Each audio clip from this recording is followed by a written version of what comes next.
A finales de 1800 apareció una nueva forma artística. Nos recordaba a los sueños.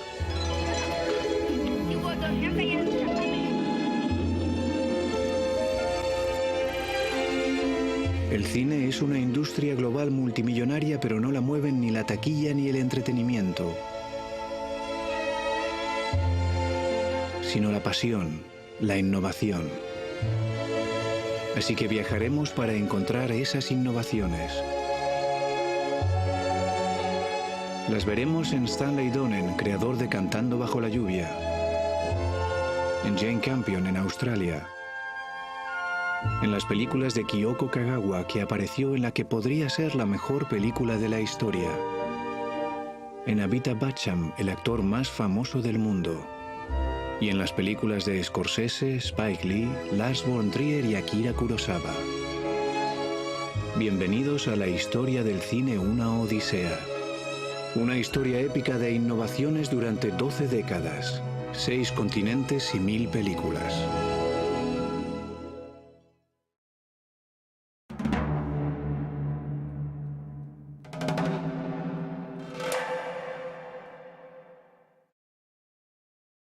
En este capítulo descubriremos al genial Federico Fellini y veremos la irrupción de la Nouvelle Vague francesa.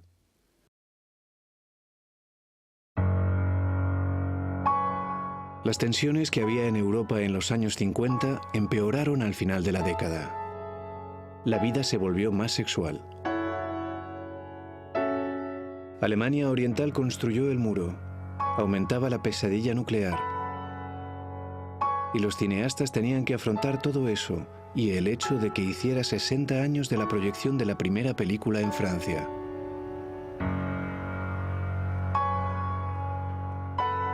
El cine ya no era la nueva forma artística. En las cafeterías de París, en este estudio de cine en Roma y en las calles de Estocolmo, los cineastas tramaban una revolución. Cambiaron las películas para siempre. Se convirtieron en algo más personal, más conscientes de sí mismas. La sorpresa era la novedad. 4 directores europeos legendarios, Ingmar Bergman, Robert Bresson, Jacques Tati y Federico Fellini, fueron los líderes de estas películas más personales.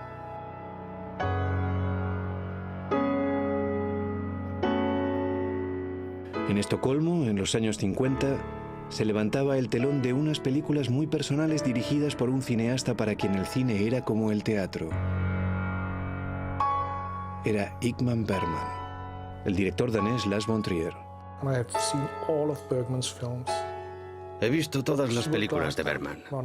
Como un espejo es una de mis favoritas.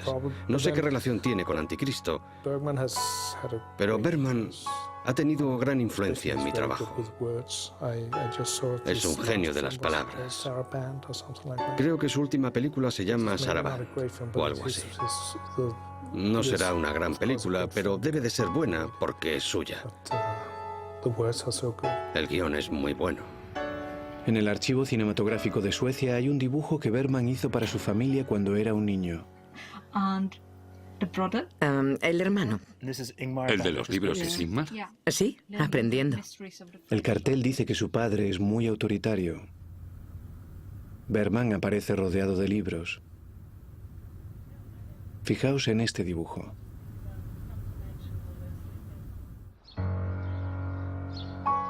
Bergman dice que de adolescente se encerró en este edificio, la morgue de un hospital. Vio el cadáver de una mujer joven y hermosa y levantó la sábana.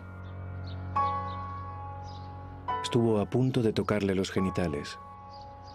El tacto y la muerte, sus 2 grandes temas. Una de las primeras grandes películas de Bergman es Un verano con Mónica, una de las más sensuales.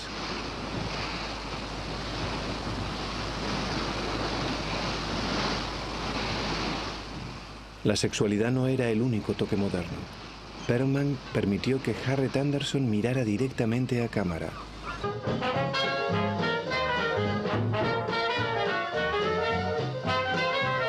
Stig Björkman, historiador de cine.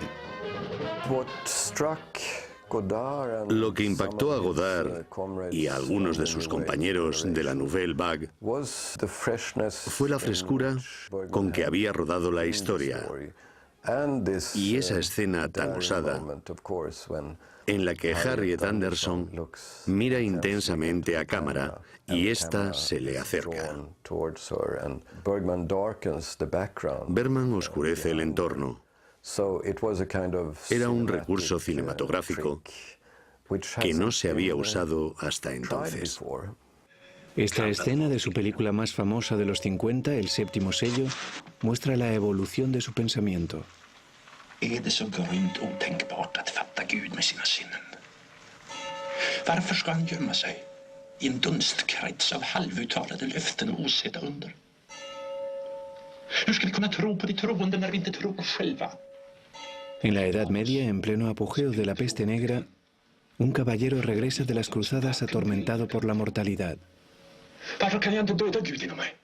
Es como si hubiera visto Un verano con Mónica y se hubiera dado cuenta de que los sentidos son una de las mejores cosas que tenemos y los usará para cuestionar a Dios. 5 años después, en Los comulgantes, Bergman parece haber llegado a la conclusión de que Dios ha muerto. La figura central es, igual que su padre, un pastor. Jag har trott på en orimlig, alldeles privat, faderlig Gud som visserligen älskade människorna, men mig mest av alla. Förstår du, Jonas, mitt fruktansvärda misstag? Förstår du vilken dålig präst det måste bli av en sån instängd, bortskämd, ängslig stackare? La muerte se extendía en el cine de Bergman como un cáncer. Primero murió Dios, luego la gente.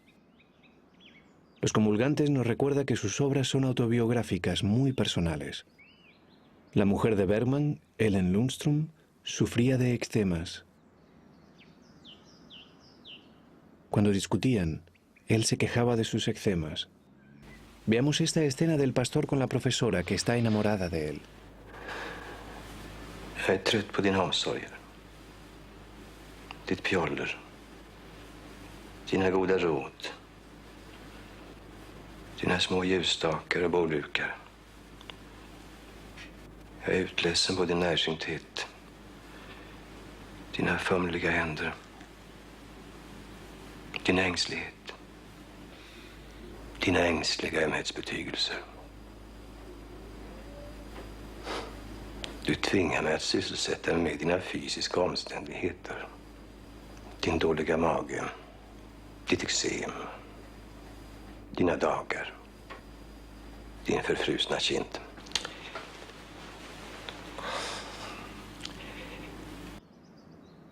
Bergman se declara culpable por cómo trata a su mujer. Muestra cómo la gente se humilla mutuamente. En Persona, vemos que no solo se confesaba, usaba las películas para ser consciente de sus actos, igual que los artistas modernos usaban la pintura.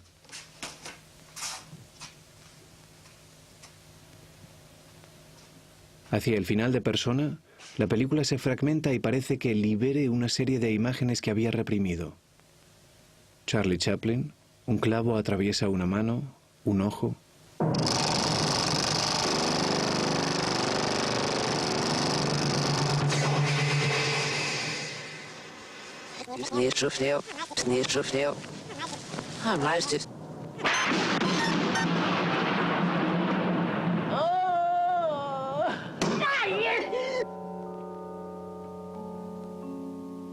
Es como si la película hubiera sido la superficie de la conciencia a través de la cual sale una erupción del subconsciente.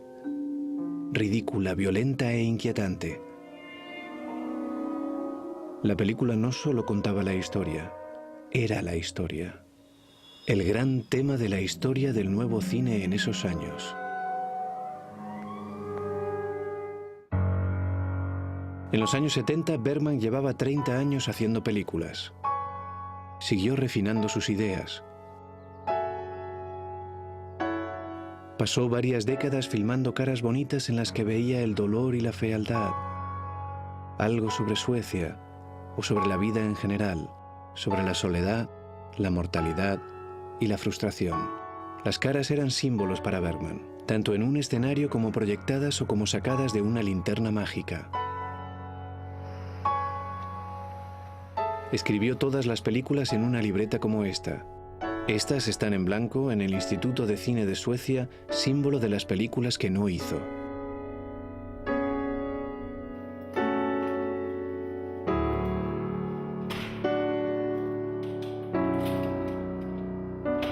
Así como para Bergman la metáfora central era el teatro, el segundo gran director de cine destacado de la época, Robert Bresson, veía la vida como una cárcel de la que debíamos escapar. Bresson vivía aquí, en la isla de la Cité, en París. Entre 1950 y 1961 hizo 4 películas sobre la cárcel.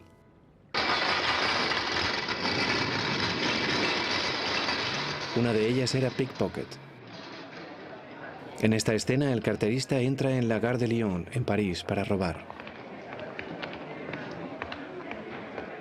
Nada que ver con melodramas coloridos como Solo el cielo lo sabe o Madre India del mismo año. ¿Hay imágenes más sencillas en la historia del cine? La lente es de 50 milímetros, la luz plana. La ropa es la que lleva la gente corriente. Él tiene una cara inexpresiva. La composición no presenta nada inusual. Bienvenidos al mundo de Robert Bresson.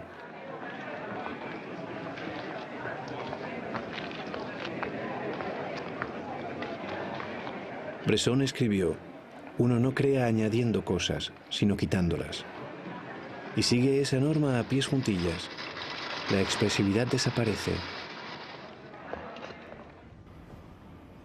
Como en Ozu, en sus películas no hay caos ni luchas internas. También escribió: ni actores, ni papeles, ni dramatización. El estrellato, que apareció 50 años antes con Florence Lawrence, no aparecía en su obra. Rechazaba la pomposidad, a la Metro-Goldwyn-Mayer, el caos, los adornos. Como Dreyer, se dedicó a pulir la historia del cine. ¿Por qué? Fijémonos en esta preciosa y perturbadora película, Alazar Baltasar. Va sobre un burro al que han tratado con crueldad toda su vida. Bresson lo filma en primer plano, con encuadres sencillos.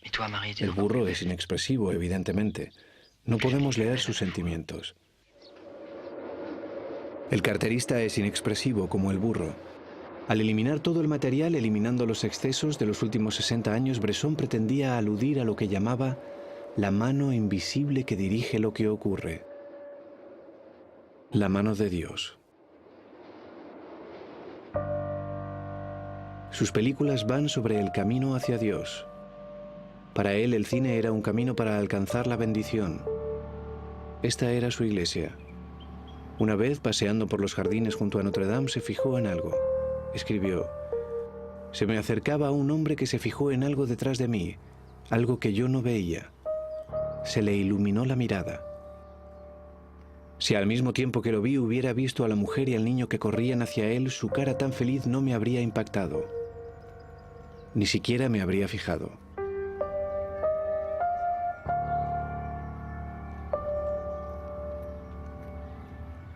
Esta es la base de Bresson. Intenta enseñar lo invisible, lo indescriptible, lo trascendente. Al final de Pickpocket, el ladrón entra en prisión por sus crímenes. Llega su novia. Finalmente encuentra la bendición. Quelque chose illumina sa figure.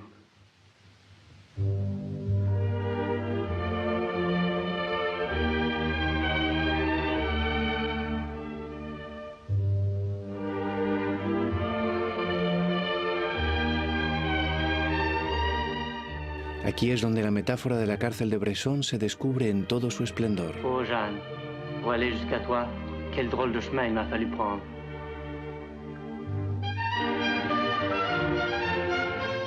La gente está encarcelada en su propio cuerpo. Deben liberarse de él para entender lo divino. Paul Schrader. Creo que Freud tenía una palabra para eso. La representación de algo por su opuesto. Si te apartas de algo, lograrás alcanzarlo. Conseguirás aquello de lo que te estás apartando. Una de las cosas que hice en Taxi Driver, que hicimos, es lo que llamo película monocular. Tener al mismo personaje en todas las escenas. Algo que plagié de Pickpocket. No dejar que el público conozca otra realidad. Que no haya escenas alternativas. Solo sabemos lo que nos muestra el protagonista. No vemos nada que no vea él. Usando el monólogo interior, si mantienes la atención del público unos 45 minutos, se centrarán en alguien que no creen que merezca empatía. Y mantienes un lugar interesante como creador. Schrader no fue el único influido por el trabajo de Bresson. En India influyó en el trabajo de directores de los años 70 como Manny Cole. En Polonia, Krzysztof Kieślowski vio las películas de Bresson con las que dio forma a su decálogo. Y la película del director escocés Lynn Ramsay, Ratcatcher, está totalmente ligada a los objetos y al mundo físico como el cine de Bresson.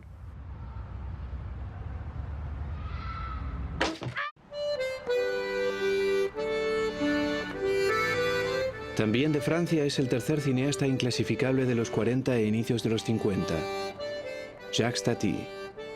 Hemos visto que su personaje cómico, Monsieur Hulot, era una respuesta a Charlie Chaplin.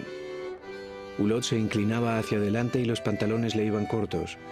Chaplin se inclinaba hacia atrás y llevaba los pantalones largos.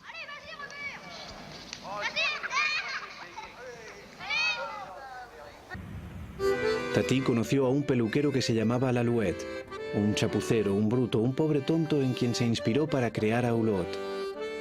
Igual que Ozu y Bresson, a Tati no le gustaba contar historias. Prefería los incidentes, los detalles. El director escocés Bill Forsyth. Muchos cineastas creen que la historia es el objetivo de la película, que los personajes y los actores están a su servicio y deben dirigirla. Para mí es al contrario. No debería haber una historia. Nos pasamos la vida inventando historias, pero en realidad las historias no existen. Nosotros existimos y el concepto que tenemos de la historia es nuestra manera de entender el camino sin rumbo que tomamos. La historia empírica no existe, solo son cosas que le pasan a la gente. Mi tío, de Tati, nos muestra lo que él y Hulot creen sobre la vida moderna. Hulot vive en una zona pasada de moda, típicamente francesa de la ciudad. Las cebollas colgadas en la puerta, charcuterías. Tati filma el viejo mundo bajo la luz cálida del sol. Su sobrino vive en una casa nueva muy moderna en otra parte de la ciudad. Tati lo rodó con luz plana. El nuevo mundo es pretencioso. La cuñada de Hulot enciende la fuente para las visitas.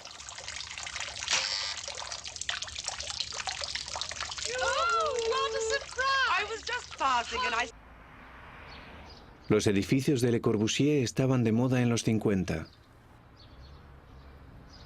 Tati filmó el viejo mundo en parte aquí, en Saint-Maur, en la zona tradicional de París.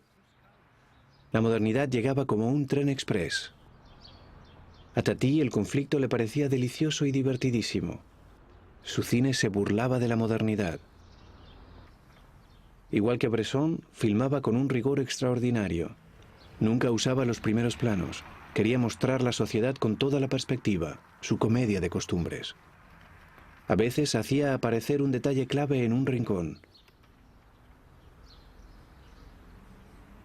En esta famosa escena de Mi tío, el encuadre no se mueve, pero nuestros ojos sí. Seguimos a Tati cada vez que aparece por una ventana.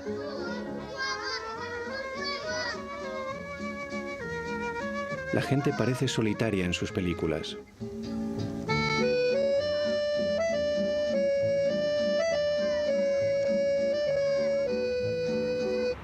A Tati cada vez le costaba más que su cine único y cómico recibiera fondos, así que dirigió este cine de París.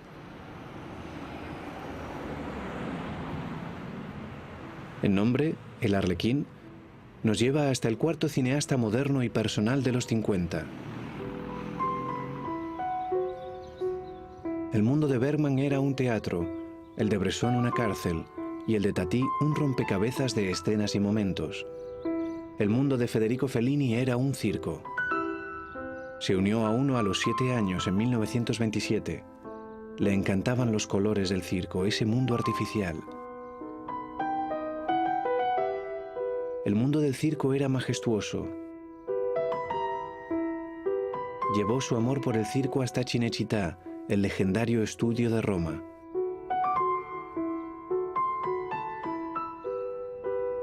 Esta es una escena barroca de Casanova que filmó aquí.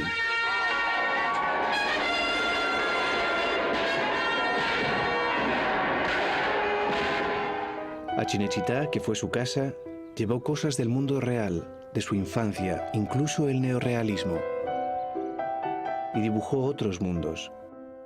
Fellini era un caricaturista y construyó esos mundos aquí.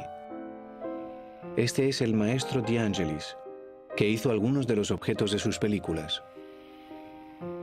Una de las que mejor reflejan su modernidad es esta, Las noches de Cabiria.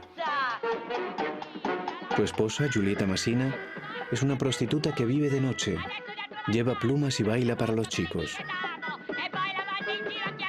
Aquí sentimos el amor que Fellini le profesaba.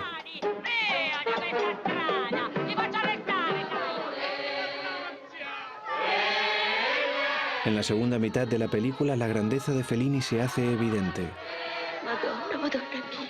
Masina va a un templo católico y pide la bendición de la Virgen María. Pero no pasa nada. En el séptimo sello de Bergman, Dios había desaparecido. En Las noches de Cabiria, hace tiempo que desapareció y solo queda el arte barato. Después de la decepción espiritual, Masina conoce a un hombre. Él la lleva a un acantilado. Fellini vuelve a elevar el tono de la película. La luz brillante de Roma es casi escandinava, como en las primeras películas de Victor Sjöström. El hombre empieza a sudar. ¿Quiere empujarla? Le quita el dinero y corre.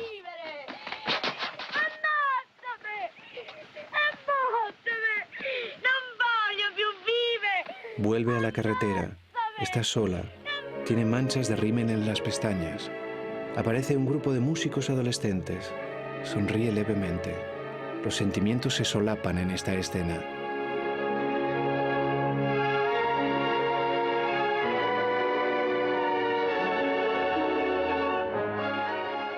Las noches de Cabiria se superaba a sí misma, cambiando de estilo. En los 60, Claudia Cardinale fue la musa de Fellini. Con Luchino Visconti, nadie podía hablar, sonreír, nada, silencio. Con Federico, todos gritábamos, cantábamos, hablábamos por teléfono, todo. Para él el ruido era inspiración. Justo lo contrario. En Fellini 8 y medio, Marcello Mastroianni interpreta a un director que quiere hacer una película. Cardinale es su musa. Era muy joven cuando hice la película. Ser la musa de Fellini era increíble. La película en la que soy la musa, vestida de blanco y corro como si volara, es increíble cómo podía cambiar la imagen, cómo lo transformaba todo. Es increíble. Y le llevo agua a Marcello. Todo se decidió en el último momento. No había guión, todo se improvisaba. También recuerdo otra escena increíble. Conduzco fatal y le dije a Marcello: no voy a conducir, no sirvo para eso. Mientras hacíamos la escena, Federico se sentó a mi lado. Siempre me preguntaba: ¿te quieres?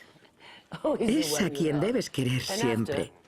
Luego Marcello tenía que decirlo, repetir lo que decía Federico, porque no había guión, todo era improvisado. Claudia, ¿de qué se enamorada? Con chi stai? A chi vuoi bene? A te. Sei arrivata proprio in tempo, sai. Recuerdo que en el set siempre se sentaba ahí. Te miraba como si se comportaba así con todos los actores. Amaba a los actores. Sí, libertad total. El ambiente era maravilloso en el rodaje. Fantasías mezcladas con recuerdos, con conversaciones imaginarias. El precedente era el monólogo interior de Joyce, al igual que las películas impresionistas como las de Gans. David Cronenberg, Martin Scorsese, el director serbio Kusturica y David Lynch presentan influencias de Fellini. Cuesta pensar en otros directores, aparte de Chaplin y Hitchcock, tan influyentes como él. Esta es la primera escena de recuerdos de una estrella de Woody Allen. Como en el arranque de Fellini 8 y medio, el protagonista parece haber salido de su propia vida y estar mirándola. Como si lo separara un cristal. Como si fuera una fiesta a la que no está invitado.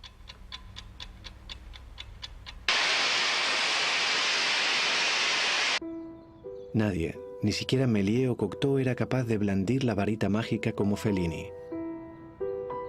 Sintonizaba la radio en las emisoras del mito y el sexo, la memoria y el arrebato.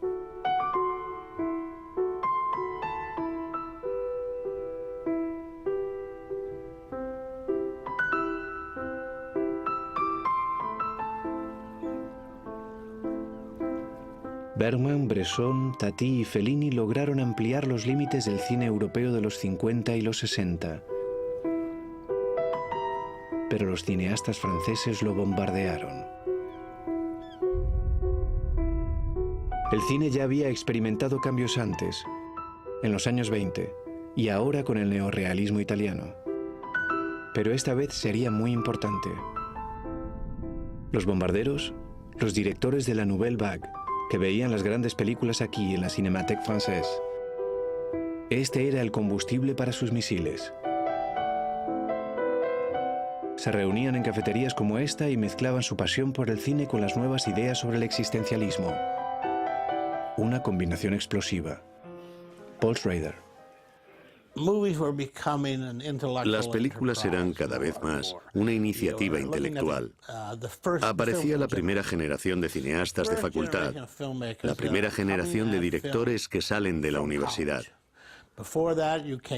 Antes pertenecían al mundo de la prensa, del teatro, de la televisión.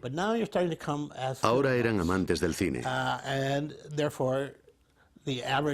Así el cineasta medio era más intelectual, más consciente de sí mismo.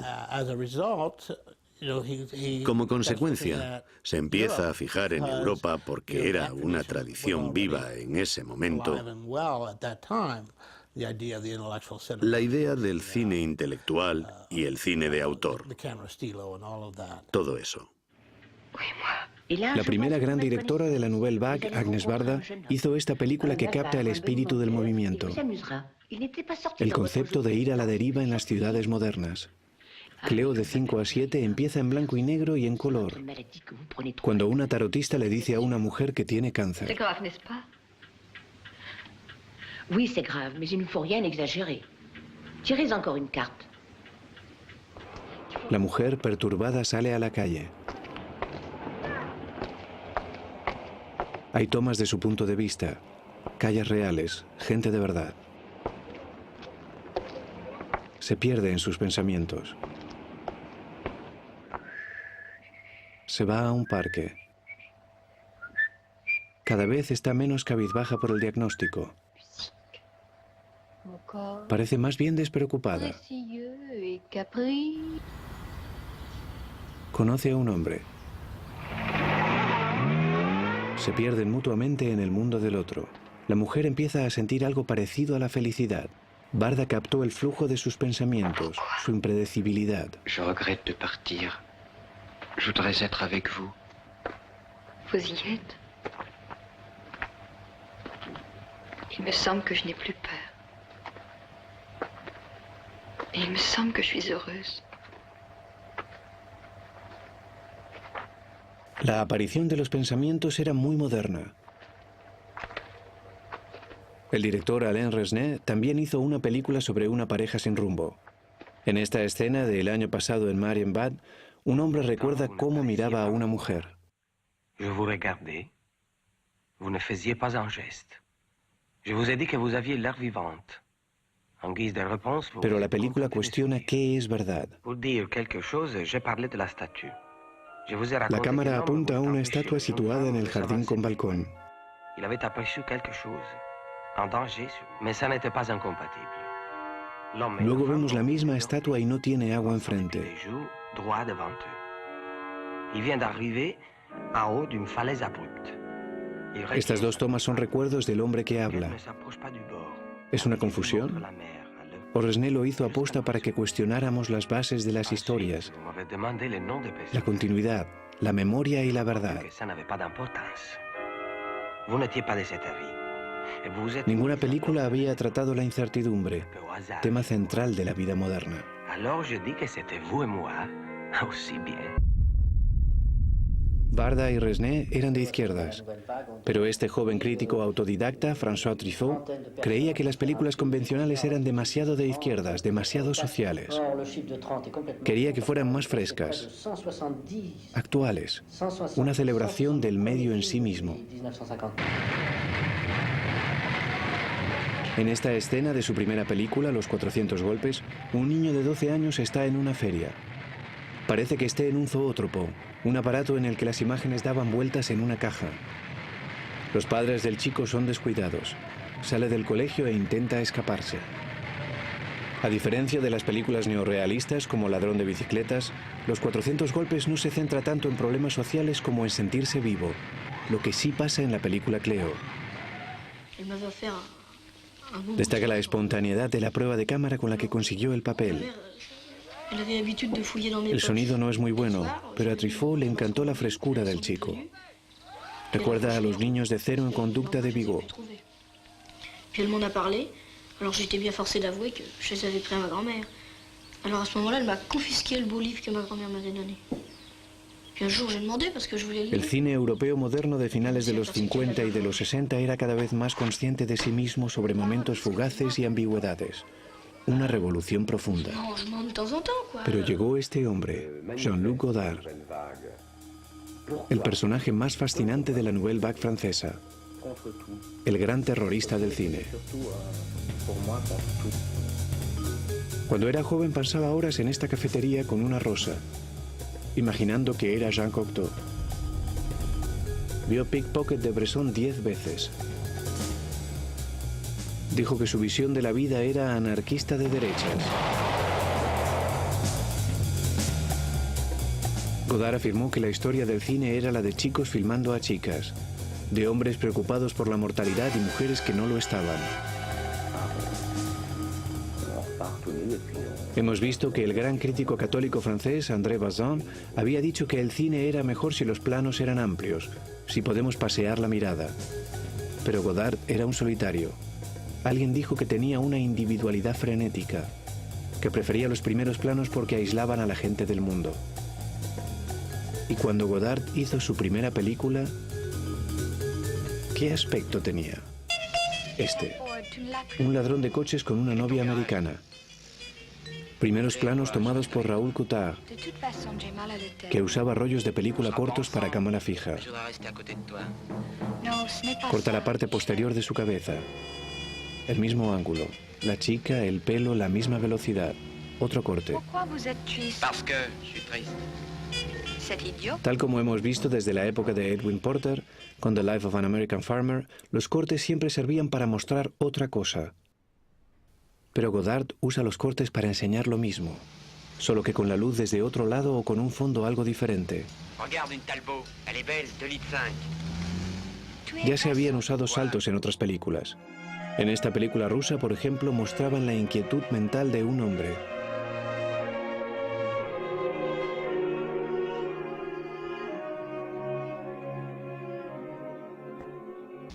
Pero en el final de la escapada no intentan reflejar el estado mental de la mujer. Aparecen por su belleza, para enfatizar que es cine. Igual que Picasso o Braque usaban el cubismo para enfatizar la superficie de la pintura. Qué moderno. Godard y Truffaut no concebían el cine como algo que capta la vida real, sino como algo que forma parte de ella, como el amor o las cafeterías. Las películas eran parte de la experiencia sensorial de sentarse en un café y ver a la gente pasar. Volvemos a ver el cuello de Jean Sever. Estas tomas no nos dicen, hay una mujer en un coche que forma parte de una historia. Dicen, creo que este momento es precioso o es real. En otras palabras, creo. Una toma es un pensamiento del director. Esta era la bomba definitiva que la Nouvelle Vague plantó bajo el cine. Pero no todo lo que hicieron fue revolucionario. Es evidente, dada su admiración por las películas antiguas y su punto de vista tradicional sobre las mujeres, que la Nouvelle Vague era clásica. No se alejaba de los adornos de Hollywood. El director australiano Baz Luhrmann. Si estabas acostumbrado a que el cine solo fueran escenarios bonitos, ropa buena, barridos, grandes emociones, y llega alguien que te muestra una chica en vaqueros y camiseta con el logo del Herald Tribune y una cámara que se mueve como si fuera un reportaje, dirás, sí, esto es real. Pues no, es otro recurso cinematográfico. Una especie de reinterpretación de la ropa bonita, de la gesticulación. Es lo que aparece ahora en el cine. Es una versión de lo anterior. Y volveremos a toparnos con un rechazo a todo eso. El lenguaje, el buen lenguaje, es algo vivo. Cambia, evoluciona. Lo que dices nunca cambia. La gente sigue diciendo, te quiero. La gente sigue diciendo, te mataré. ¿Cómo dicen te quiero o te mataré? Es una moda. Fuera o no fuera innovador, tuvo mucha influencia en Europa y en el resto del mundo. Para demostrar lo obsesivos que eran los fans de Godard, veamos esta escena de sexo de la mujer casada.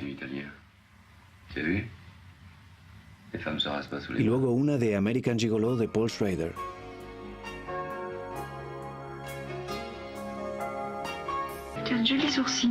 El mismo encuadre, las partes del cuerpo, los ángulos de cámara, el fondo. En las películas europeas, Godard fragmenta el espacio y el cuerpo. En el cine comercial de Estados Unidos, Schrader hace lo mismo. Pero esto es solo el principio. La nueva ola del cine moderno arrasaría el continente europeo. En Italia, en los 60, las películas eran cada vez más emocionantes ante una sociedad que cambiaba rápido, muy rápido. Los obreros y los campesinos se trasladaban a la ciudad, a apartamentos como este, que Mussolini había construido en los años 30. Mientras filmábamos por aquí, este hombre, Raffaele Feccia, se acercó para preguntar qué hacíamos. Es educado y conserva los modales tradicionales. Cuando le dijimos que preparábamos un documental sobre el cine, nos contó que conocía a un hombre famoso, un director con quien jugaba al fútbol de niño, Pier Paolo Pasolini. ¿Cómo se llama? Palina. No, usted. Yo, Raffaele. Era fuerte. Era cinturón negro de karate. Pasolini fue un pararrayos en la Italia de los 60. Sufrió el fascismo en carne propia y escribió para este periódico comunista. Era marxista y católico, y seguía su camino contrario al Estado por un lado y a la Iglesia por otro. Era poeta, gay y usaba muchas veces la palabra estupendo. Su vida y su trabajo son estupendos. Nació en el norte pero vivía aquí, donde la gente no era rica, donde los chicos eran jóvenes. Un lugar que aún no había corrompido el consumismo de los 60.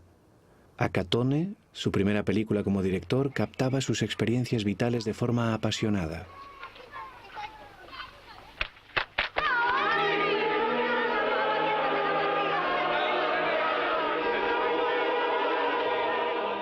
Iba sobre un proxeneta en la parte sucia y pobre de Roma. Pasolini lo veía como un santo. Usaba música religiosa para que las luchas diarias fueran más espirituales. Bertolucci fue el asistente de Pasolini en Acatone.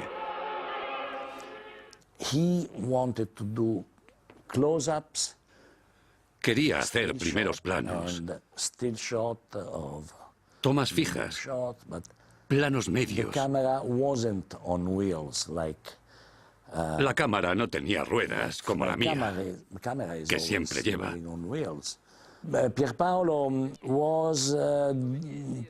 Pierpaolo pensaba en las tareas más primitivas, en las pinturas que presentan primeros planos de santos. Esa era su influencia. De hecho, en todo, tanto en las novelas como en los poemas y las películas, hay una gran presencia de lo sagrado. Incluso la cara del proxeneta se convertiría en la del santo de las pinturas.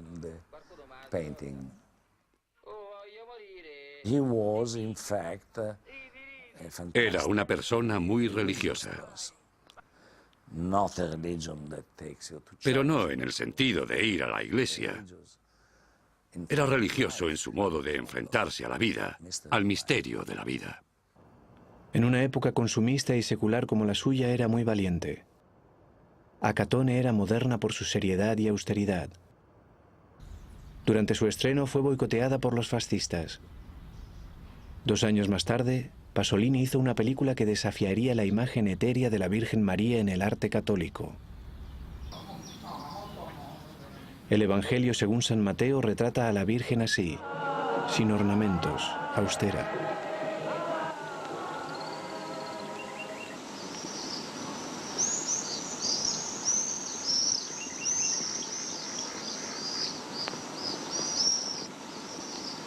Para que el cámara supiera lo que tenía en mente, lo llevó a ver esta película del gran Carl Theodor Dreyer. La sencillez de las imágenes de esta mujer devota tuvo gran influencia en el retrato de esta otra mujer.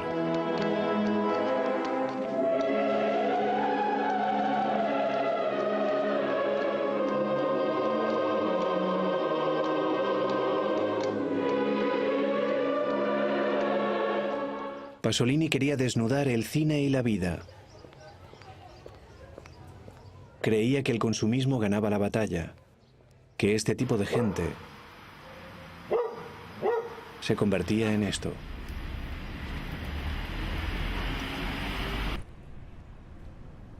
El asistente puntual de Pasolini, Bertolucci, también trabajó con otra de las grandes personalidades del cine italiano de los 60, Sergio Leone. Leone era uno de los mejores directores italianos. Todos los cineastas del país hacían comedias italianas, cosa que yo odiaba. No me gustaban nada. Leone se resistió a las comedias y optó por un género que desaparecía en Estados Unidos en los 60, el western. En Por un puñado de dólares, el personaje de Clint Eastwood era solitario y misterioso, porque a Leone le gustaban las películas de Kurosawa. Eastwood era como un samurái anónimo, no se fiaba de nadie, siempre a la defensiva. Pero lo más innovador era el estilo visual.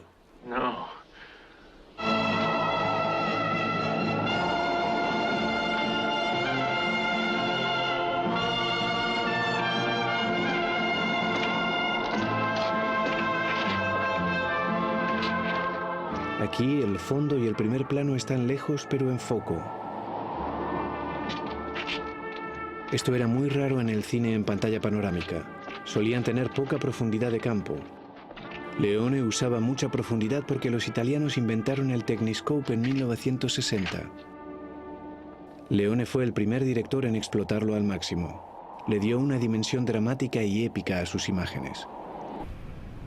Imaginemos que estos 2 postes son los pistoleros de Leone. En la pantalla convencional, con poca profundidad de campo, uno de ellos quedaría fuera de foco. Con el Techniscope Leone tenía a ambos en foco. El gran western de Leone, Hasta que llegó su hora, usó las innovaciones y las puso en práctica en un guión mítico, escrito en colaboración con Bertolucci. Fue estupendo, porque para mí fue la única manera de, desde un western, poder acercarme a lo que más me gustaba, que en su mayoría eran las películas de Hollywood de ese momento.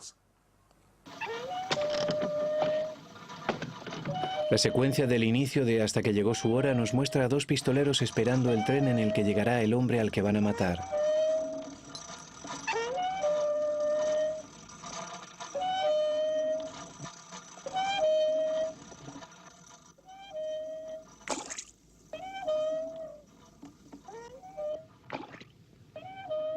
El tiempo se detiene.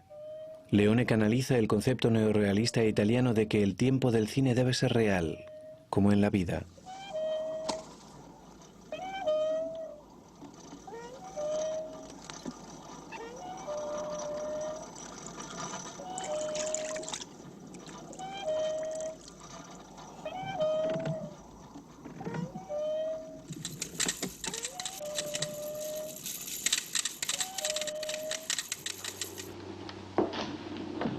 Bertolucci y Leone habían visto Johnny Guitar de Nicolas Ray, el western en el que Joan Crawford merodea como los gatos mientras espera la llegada del tren, y con él la vida moderna al oeste.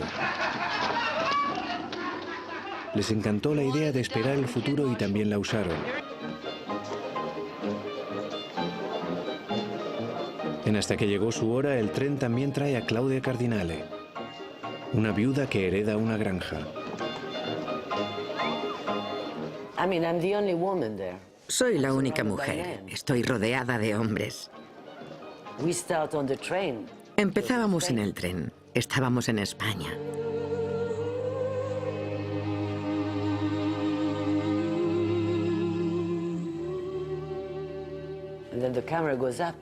La cámara mira hacia arriba.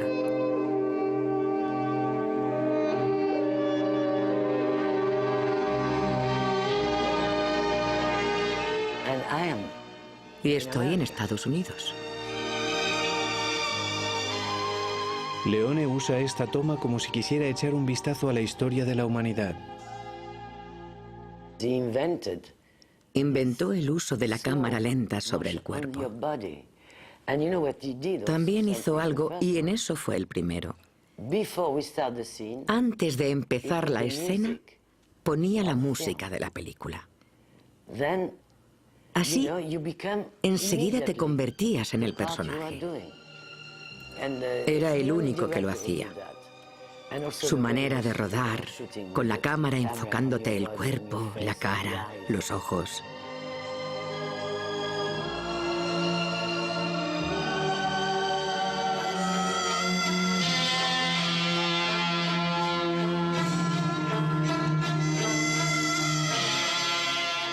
Como en Al final de la escapada, este tiroteo de Hasta que llegó su hora reivindica las películas. La importancia de disfrutar viéndolas. La toma con grúa es más bonita, la música más operística, el conflicto más simple que los de los westerns precedentes.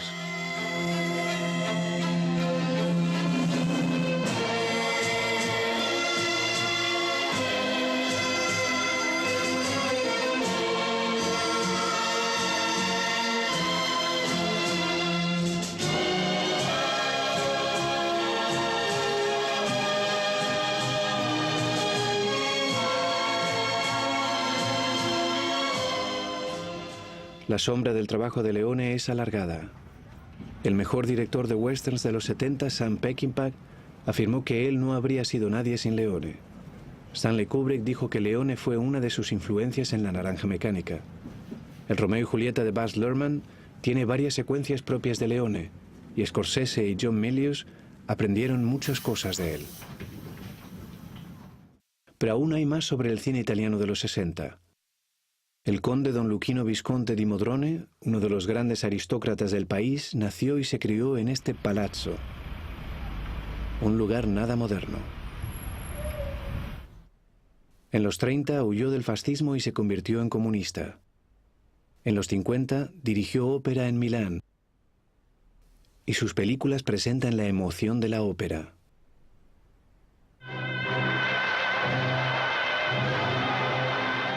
Esta es la escena inicial de Senso. El color, la luz y el vestuario son tan fastuosos que podríamos pensar que es un homenaje a la vida aristocrática. Pero no es así. Su corazón está con la gente común, en los palcos, y allí protestan.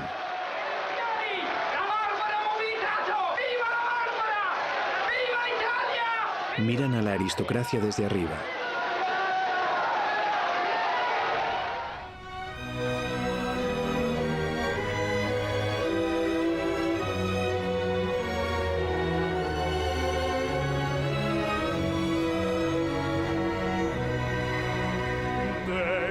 Esto nos dice mucho sobre las películas de Visconti. Fue el maestro de las tomas con grúa, pero no las usaba para homenajear a la aristocracia, sino para volar por encima de ese mundo, para mirar desde arriba, fascinado, atraído, con rechazo. Era tan marxista como Pasolini y creía que los obreros y los campesinos eran quienes tenían mayor autoridad moral. En esta película, Rocco y sus hermanos volvemos a captar su simpatía por los más pobres.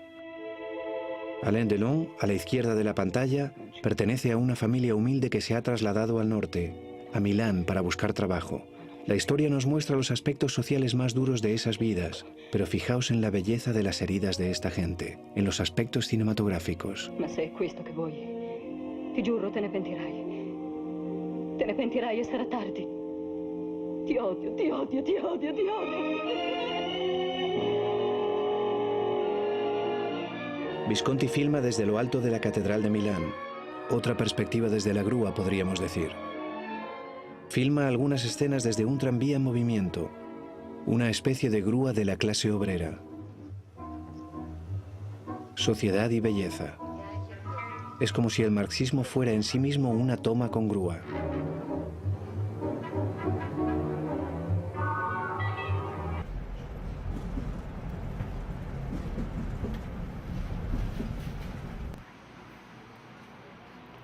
Mientras Visconti enmarcaba a la gente en una especie de ópera sobre clases sociales, el siguiente gran director de los 60, Michelangelo Antonioni, veía la vida de forma más abstracta y la encuadraba de esta manera, en los lados de la pantalla.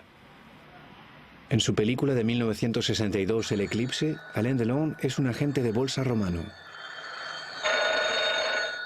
Inicia una relación con una mujer interpretada por Mónica Vitti. Enseguida vemos que Antonioni usa encuadres poco convencionales y excesivos. Aparecen en un lado o medio escondidos.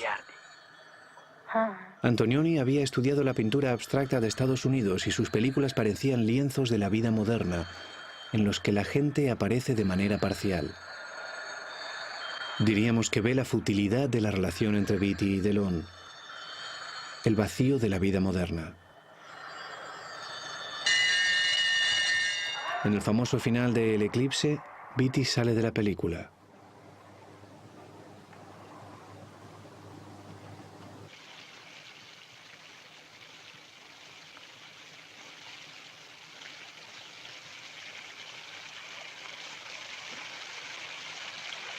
Y no vuelve a aparecer.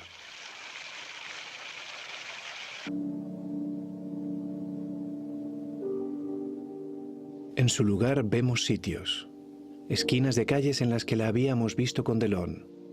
La vacuidad se apodera de todo. El mundo parece vacío.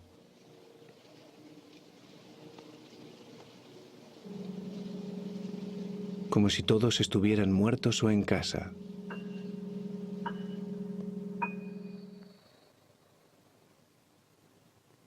Vemos a esta mujer y pensamos que Vitti ha vuelto.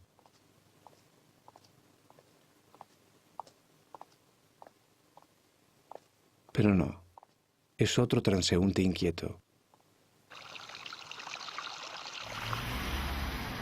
La gente que sale en las obras de los maestros del cine de los años 50, Robert Bresson, Federico Fellini, Ingmar Bergman, son el centro de la película. Las mismas películas presentan mundos cerrados, cárceles, circos, el teatro. La gente de Antonioni que aparece a un lado del encuadre es tan infeliz como la de Bergman o Bresson, pero vive en espacios tan abiertos que parece que el espacio se apodere de todo. Fijémonos en el final de El reportero. El personaje de Jack Nicholson yace en la cama. La cámara lo abandona, como hizo con Beatty en El eclipse, y se va de paseo. La película se convierte en ese paseo. No hay ningún corte al atravesar la ventana. Cuando la cámara vuelve con Nicholson, este ha muerto. ¿Qué es lo que pasa? Nada, no se preocupe, vaya. Los personajes de Bergman parecen entrar en una espiral introspectiva y los de Antonioni miran hacia afuera. Se dispersan. Esta es la primera vez en la historia del cine en que los personajes se funden con el espacio. El concepto de ser humano que tiene Antonioni es el de una figura que puede desaparecer, cercano al budismo. Sus tomas largas, lentas y semiabstractas abonaron el terreno para que aparecieran tres grandes directores europeos, los húngaros Miklos Jánkso y Béla Tarr y el griego Theo Angelopoulos. Esta es la segunda toma de la película Otiasos. La cámara se aleja lentamente. La toma se centra tanto en la calle como en la gente. En el cine convencional, esta toma establecería la localización y luego habría un corte y un primer plano. Angelopoulos no nos da un primer plano.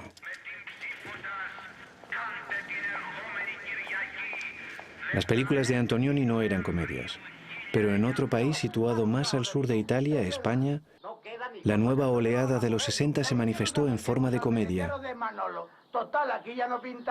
Veamos un fragmento de El cochecito. El hombre situado en el centro es don Anselmo. Su esposa ha muerto y se aburre. Puede caminar, pero quiere una silla con motor porque sus amigos la tienen y parece divertido. Pueden encontrarse en el parque. Lo más innovador era el tono, tenso e inconformista. España seguía gobernada por Franco, el dictador de derechas, y los cineastas no tenían libertad para experimentar. Pero la silla de ruedas hablaba de un problema social, la calidad de vida de un hombre mayor, y se burlaba de ello. La película empieza con varios hombres desfilando con retretes en la cabeza. Se reían de las marchas militares de Franco.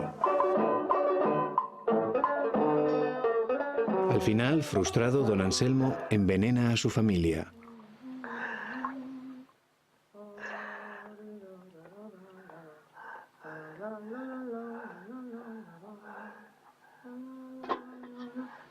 La combinación de ironía y realismo en la cultura española de la época se llamaba esperpento. Almodóvar, el famoso cineasta español posterior a Franco, dijo sobre el esperpento: en los 50 y los 60, España tuvo una especie de neorrealismo feroz y divertido.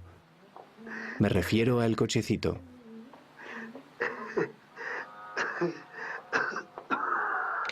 Su película, ¿Qué he hecho yo para merecer esto?, de 1984, muestra a una familia disfuncional igual que El cochecito. El tono es sincero, divertido y absurdo, igual que en El cochecito. Acabo de sacar lo último y es para el bocadillo de Miguel. ¿Usa usted algún método anticonceptivo? La abuela odia la ciudad y quiere volver al pueblo. ¿Por qué ha escogido este? Porque es el más efectivo, ¿no? Qué frío hace en este Madrid. Si no me llevas al pueblo este invierno, me voy a helar viva. ¿Me podría decir qué método usa? Oye, Antonio, los pellejos y los huesos guárdamelos para el postre. Si la versión española del cine de los 60 era burlona, no nos sorprenderá que su santo patrón, Luis Buñuel, formara parte de ella. Viridiana se hizo 30 años después de La Edad de Oro. Fue su película más censurada y una buena patada en los huevos para Franco. El hombre se acerca a la mujer tendida en la cama y la besa. No parece arriesgado, pero él es su tío, ella es monja y él la ha drogado. Antes se ha probado sus zapatos de tacón blancos y el corsé. Una jovencita lo ve. Para Buñuel, el tío simboliza a Franco. Una sorpresa tras otra.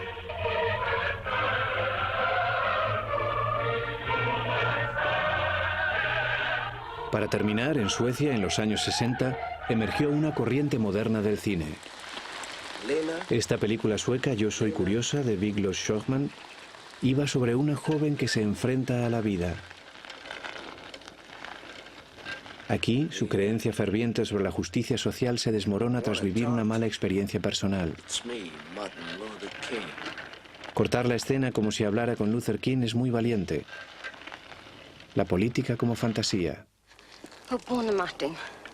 Jag är jävligt ledsen för att jag inte står pall när det gäller. Men det bara är så. Han är en skit. En stor jävla skit, Börje. Och jag kommer att slå ihjäl när jag får tag i in. Jag ska skära tasken av han. Du har själv sagt, har du inte? Luther King aún estaba vivo cuando se estrenó. La escena plantea problemas éticos. La revolución en el cine de finales de los 50 y los 60 fue tan rompedora como la de los 20 y los 40.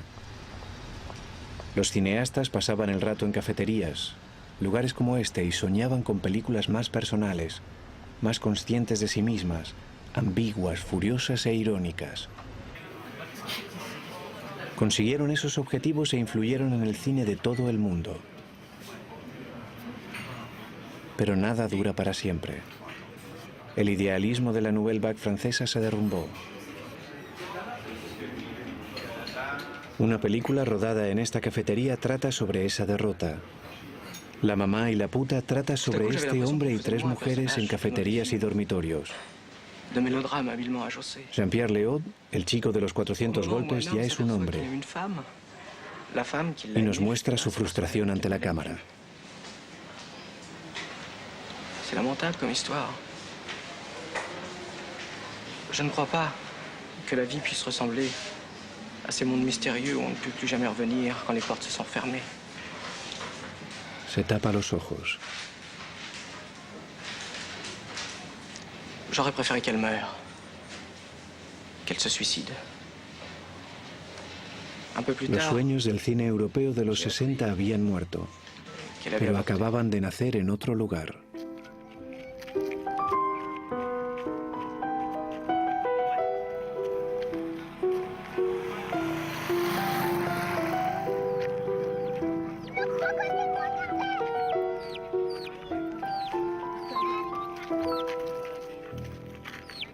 Ouais, ça va. Ouais, ça va.